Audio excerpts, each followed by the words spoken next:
Sarap nung kumain ng ganito. Nagkakamay. Taba.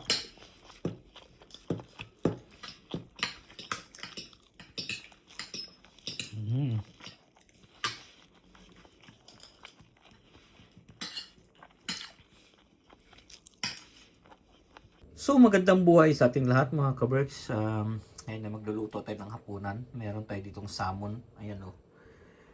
Nilagyan ko lang yan ng black pepper at saka kimchi sauce. Tapos dito naman sa kabila ay meron tayong squid. Ayan. Hiniwa ko na. Hinugasan at hiniwa.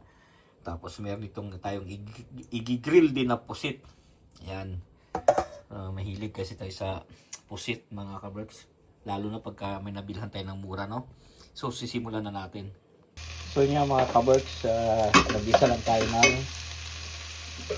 sibuyas. Pero kung gusto nyo lagyan ng bawang, ay pwede naman. Ako ito lang ginagawa ko kasi hindi ako kasi gumagamit talaga ng garlic na fresh, bihira. Ayan. Nag-isa lang natin itong sibuyas.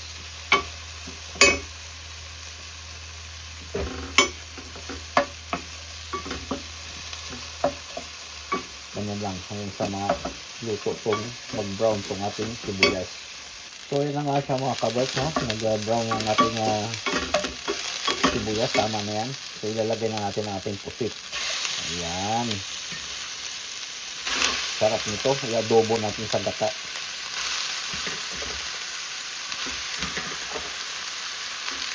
Ayun o. Wow. Good. Haluin na natin. At atin kong i-adobo sa gata.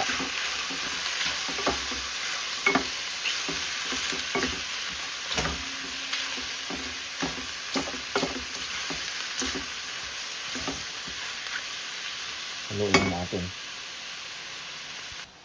So yung mga kaberks, lalagay natin ng black pepper yan.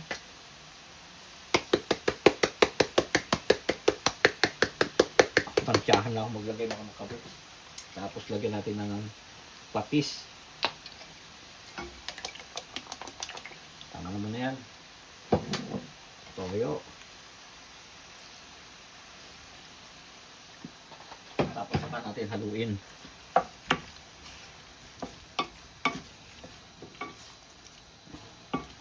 Ayan o. Ayan. Tapos ilalagay natin itong kanyang tinta o. Meron din yung tinta. Ilalagay natin yan.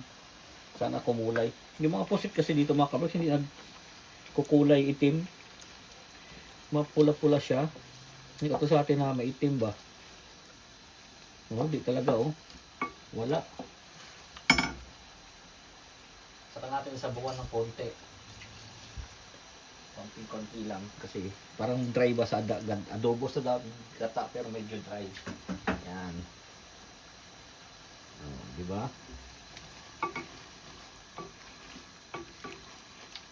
Saka natin ngayon tatakpan mga kaberks, hintayin natin siyang maluto muna bago natin ilagay yung ating gata.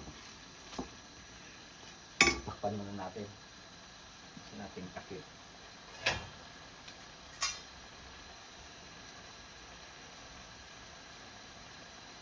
Yan. So yun, open na natin mga kaberks. Ilalagay lang natin yung ating gata. Kasi ang ginagamit ko powder. Meron naman dito yung tawag dito, yung coconut talaga na milk na nasa can, pero ginagamit ko yung powder. Ganyan lang.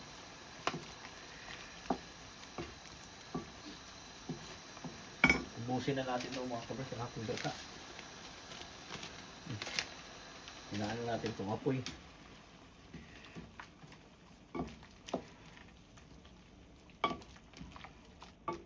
Ayan o.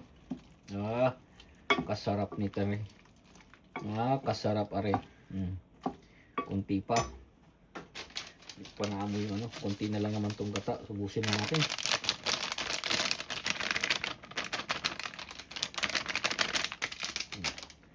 Yung nagtatanong ko na yung klaseng gata yan, Maggi. Coconut powder nilagay ko. Ganun lang. Saka natin tatakpan at titikman kung okay na. Taba nito. Sarap ang bango. Sarap. Ngayon pa lang ano ko na. Itong salmon mga kaberks ay atin lang itong i-air fry. Ilagay ko lang sa air fry dyan. Ano natin itong air fry. Bibake ko lang yan dyan. Oh. Bibake ko lang. Ayan. Ayun na. Ganun lang kasimple itong salmon. So, bubuksan na natin mga kaberks. So, ayun na ating pusit titikman natin itong sabaw kung okay na.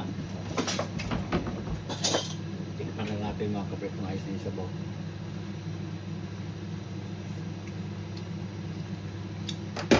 Sarap. Kunti lang na alat, kunti pang patis. Lagyan natin patis at titikman natin yung lambot.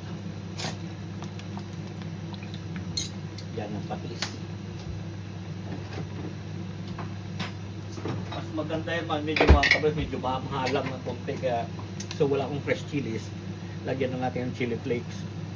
Ayan. Tapos haluin natin. Hinaan natin apoy. Saka natin titikman. Wow, pusit. Adobong pusit. So titikman natin ito mga kaberks.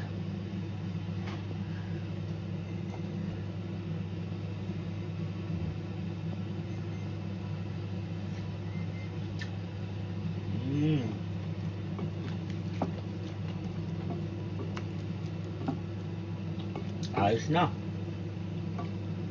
Pwede na yan. Luto na yan mga kaberks. Ganun. So titikman natin ating adobong pusit. Ayan o. Ito, kitang-kita na yung ulo ko pala mga kaberks. Titikman natin.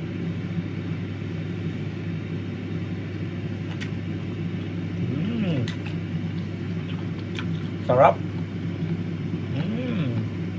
So dahil luto na nga itong ating pusit, ayan wow, sarap ganun na simple ating adobong pusit So itatabi lang muna natin yan at kukuhain natin itong ating griddle. Kailangan na palitan itong griddle natin hindi na non-stick wala na tayo mahanap na ganito pero pwede rin, sige na lang pagtyagaan muna.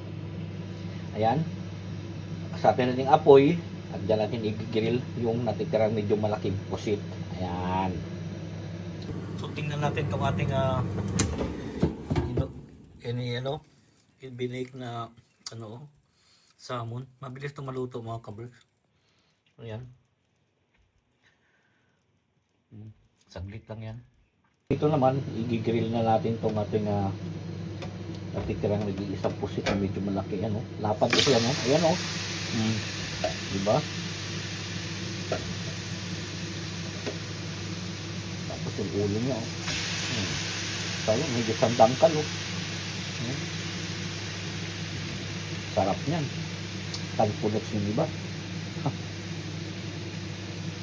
Di ka nakasawang tingnan. Nakakinantahan pa. Hindi kasi ako nagsasawa dito sa speed mga kaberks. Kasi ito lang ulam ko siguro araw-araw. Walang problema sa akin. Yan. So yung mga kaberks, binaliktad ko na. Yan, ganyan lang dali kasi iluto itong pusik na to. Yan napakabilis nito iluto kasi kukunat kasi pagka sobrahan ba. Okay yung dangkal kasi may ito. So yung mga kaberks, binaliktad ko na yan, luto na yan. Grabe sarap nito. Tama na to mga kaberks. Okay na yan. Ito na natin. At hihiwain na natin yan. Pangit kasi pag na-overcook yung na yan. Pusit. Yan. So in-off na rin natin ito mga kaberks yung ating salmon. Ayan at ma-overcook na rin. Hindi na naman yan. Tama na yun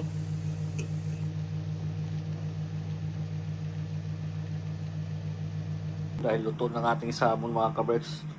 So ilalagay na natin ito sa table. Yan. So yan kay wifey tsaka kay Bunsoy. Siyempre Ito yung ating pusit nga na adobo. Tapos yung ating inihaw na doon. Hihiwain natin, kuhain natin mga kabreks. And then, kakain na tayo. So, yun ang ating pusit mga kabreks. Yan, dadalhin na natin dito. Dito na natin hihiwain. Sa table. Sarap no? Isang dangkal kasi wa. Ayos yan.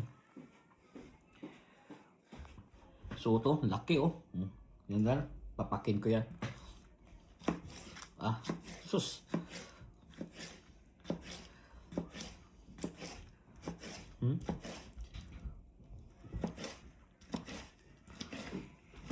Ay, sarap. That's it. Tayo kakain na. Inihaw tayong pusit dyan. Meron tayong ginataan. At meron tayong salmon. Tara, let's.